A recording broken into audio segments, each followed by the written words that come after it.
అందరికీ నమస్కారం అండి. ఈసారి అక్కినేని నాగేశ్వరరావు గారు మహావిష్ణువుగా నటించిన పౌరాణిక చిత్రం 'చెంచులక్ష్మి'. ఈ చిత్రం గురించి మాట్లాడుకుందామండి. ఏప్రిల్ 9, 1958లో విడుదలైంది ఈ చిత్రం. నేటికి 68 సంవత్సరాలు పూర్తయిందనమాట ఈ చిత్రం విడుదలై. ఈ చిత్రాన్ని బీఏఎస్ ప్రొడక్షన్స్ బ్యానర్ మీద నిర్మించారు. అంజలీదేవి గారు కథానాయిక. నిర్మాత, దర్శకుడు బిఏ సుబ్బారావు గారు. సంగీత దర్శకుడు సాలూరు రాజేశ్వరరావు గారు. తర్వాత ఛాయాగ్రహణం సి నాగేశ్వరరావు గారు. ఈ చిత్రానికి కథ, మాటలు వెంపటి సదాశివబ్రహ్మం గారు సమకూర్చారండి. ముఖ్యంగా ఇంకోటి చెప్పుకోవాలి. ఈ చిత్రంలో ముందుగా కథానాయికగా భానుమతి గారిని తీసుకున్నారు. కొంత షూటింగ్ కూడా జరిగింది. ఒక పాట చిత్రీకరణ కూడా జరిగిందనుకుంటాను. ఎందుకో ఏవో కారణాల వల్ల మళ్ళీ భానుమతి గారి జగాలో అంజలీదేవి గారు వచ్చి ఈ సినిమాలో చేరారండి. అది కూడా ఒక ఈ చిత్ర విశేషం అని చెప్పుకోవాలి.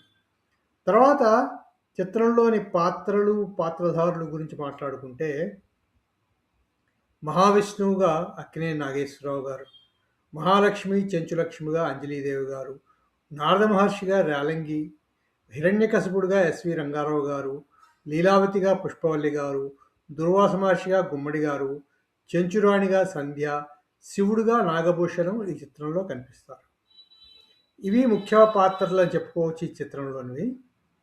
ఇంకా కథ చూసుకుంటే, చెంచులక్ష్మి కథ చూసుకుంటే, అహోబిల తెగకు చెందిన శిఖనాయకుడు ఒక కుమార్తె కోసమని విష్ణుమూర్తిని ప్రార్థిస్తాడు.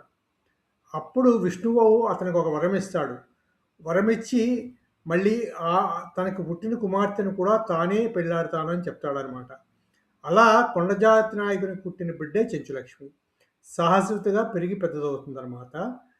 విష్ణుమూర్తి నరహరి రూపంలో భూలోకానికి వచ్చిన తర్వాత ఈ చెంచులక్ష్మితో ప్రేమలో పడతాడు. నరహరి అసలు రూపం తెలియని నాయకుడు అనేక పరీక్షలు పెట్టి ఆపై తన కుమార్తెను నరహరికి ఇచ్చి పెళ్లి చేస్తాడనమాట. ఇది స్థూలంగా చెంచులక్ష్మి కథ.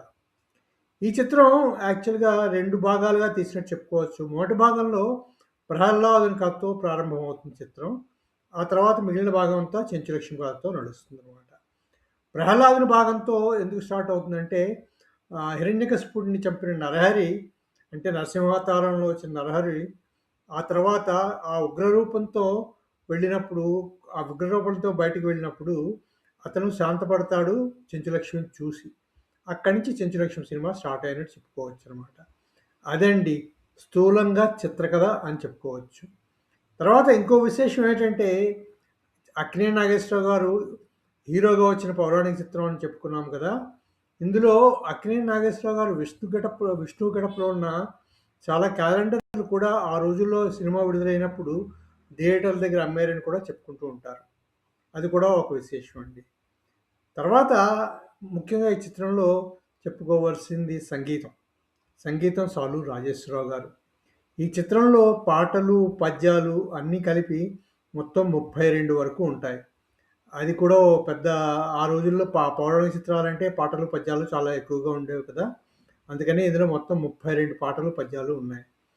ముఖ్యంగా ఇందులో చెప్పుకోవాల్సింది బాగా ఫేమస్ అయిన పాట 'చెట్టులెక్కగలవా ఓ నరహరి పుట్టలెక్కగలవా చెట్టులెక్కి ఆ చిటారు కొమ్మల చిగురు కోయగలవా' ఈ పాట చాలా చాలా ఫేమస్. తర్వాత నారదుడి మీద చిత్రీకరించిన ఇంకొక పాట 'నీల గగన ఘనశ్యామ దేవా హాని కలిగితే అవతారాలను పూని రోచునది నీవే కావా' ఈ 2 పాటలు చాలా చాలా ఫేమస్. అలాగే ప్రహ్లాదుడి మీద తీసిన ఇంకో పాట కూడా ఉంటుంది. 'పాలకడలిపై శేషతల్పమున పవళించేవా దేవా బాలుని నన్ను దయపాలించుటకే కనిపించేవా మహానుభావ' అన్నది. ఈ పాటలు చాలా చాలా ఫేమస్ ఆ రోజుల్లో అన్నమాట. తర్వాత మరిన్ని పాటలున్నాయండి. 'కరుణాలవాల ఇది నీల అంతయును వింత పొగడగ నేనంత' ఇది కూడా నారదుడి మీద చిత్రీకరించారు. అలాగే 'చిలక గోరింక కులికే పక నీవే చిలకైతే నీవే గోరింక' అదో పాట కూడా చాలా ఫేమస్. ఇలా పాటలన్నీ ఈ సినిమాలో బావుంటాయి. అలాగే పద్యాలన్నీ కూడా ముఖ్యమైన పద్యాలన్నీ భాగవతం నుండి అక్కడి నుంచి తీసుకొని వచ్చిన పద్యాలు చాలా బావుంటాయి. పద్యాలు చాలా బాగా తీశారు అన్నీ కూడా. ఆ తర్వాత చిత్రీకరణ కూడా బాగా చెప్పుకోవాలి. బిఎస్ సుబ్బారావు గారు నిర్మాత, దర్శకుడిగా పౌరాణిక చిత్రాలన్నీ చాలా బాగా తీస్తూ ఉంటారాయన. ఒక విధంగా అక్కినేని విష్ణువు పాత్రలో పెట్టి చాలా సాహసంగా ఈ సినిమా తీసి విజయవంతంగా నడిపించారు. ఈ చిత్రం ఆ రోజుల్లో 9 కేంద్రాల్లో ఆడింది హిట్టే అని చెప్పుకుంటారండి. ఆ విషయం మన వీఎంఆర్ గారు కరెక్ట్‌గా చెప్పాలి మనకి. ఎన్ని కేంద్రాల్లో ఈ చిత్రం ఆడింది 100 రోజులన్నది.